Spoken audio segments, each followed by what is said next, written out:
What's up guys, it is time for the long awaited base model update video that I have been talking about. So this is going to be part 1 of the winter build video for the base model. But first I'd like to talk a little bit about last track season.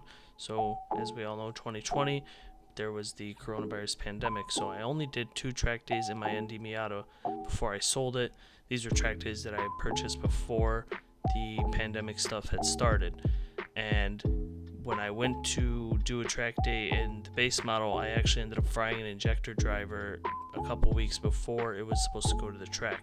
So I had to send the Haltech ECU to get repaired, and the injector driver was most likely fried due to my wiring job. I wired the Haltech in myself, and it worked most of the time. Sometimes it didn't. This was one of those times that it didn't. My good friend Adam, he's a wiring expert. He said he could, make me a custom harness, but it would take a while. So I decided to just shelve the 2020 season and get some much needed work done on the base model. So this included stuff like getting some bucket seats, harnesses, having a roll bar welded in, and like I said, the wiring harness. My own wiring harness, the one that I made, was giving me small electrical issues. I think I did a pretty decent job with the wiring considering it was my first time, but as with anything, improvements can always be made, and Adam's harness is miles ahead of anything I could have ever done. I also had the opportunity to move into my friend Adrian's shop, which is kind of like a personal garage, so this gave me access to many tools that I didn't have to improve my car even further, and of course Adrian's vast knowledge of all things race car. So with all of that set, the 2020 season looked very promising for my car. And it was great. I had some small issues here and there. Had to replace a master cylinder. I snapped an AutoZone axle that I forgot was in the car. The most annoying issue and persistent issue was I kept tearing passenger side axle boots. But besides that, the 2021 season was great. I turned the fastest laps I ever have in the car, and it still has more time left in it. I pushed the limits of the car with regards to reliability, and it held up, which really is confidence inspiring, especially for this upcoming season. So with that being said, it's time for my current winter plans. So the winter build is focusing on things that I've been putting off for a while, such as just pulling the motor and for a general inspection, getting the car painted, and just general reliability improvements.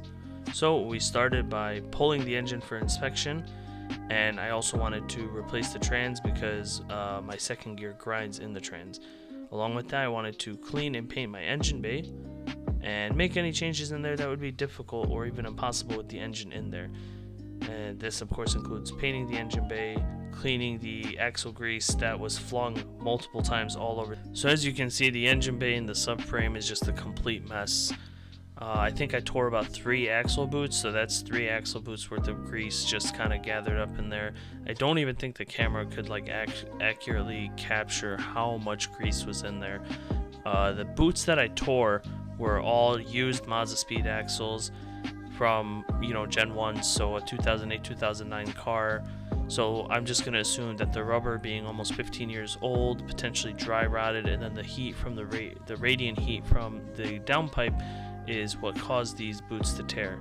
I also found that the body harness, which runs right along the firewall right there, had a couple wires that were showing some copper, and they were frayed a little bit.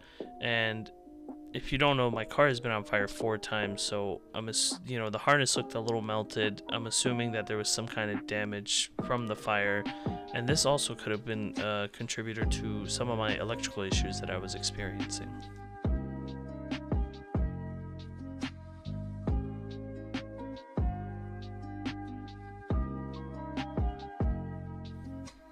And here we have the Nrg Hub and the quick release that I'm going to be installing on my car. This hub that I bought, this short hub, was actually the wrong one. I ended up having to buy another one. This one was for a Miata. I accidentally bought it. But it's going to be nice having a quick release steering wheel in the car.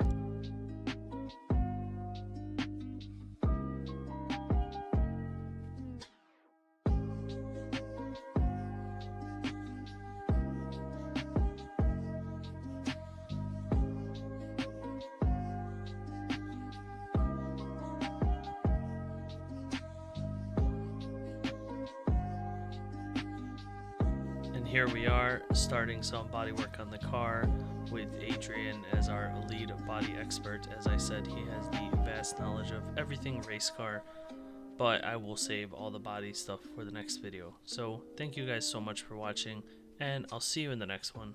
See you later.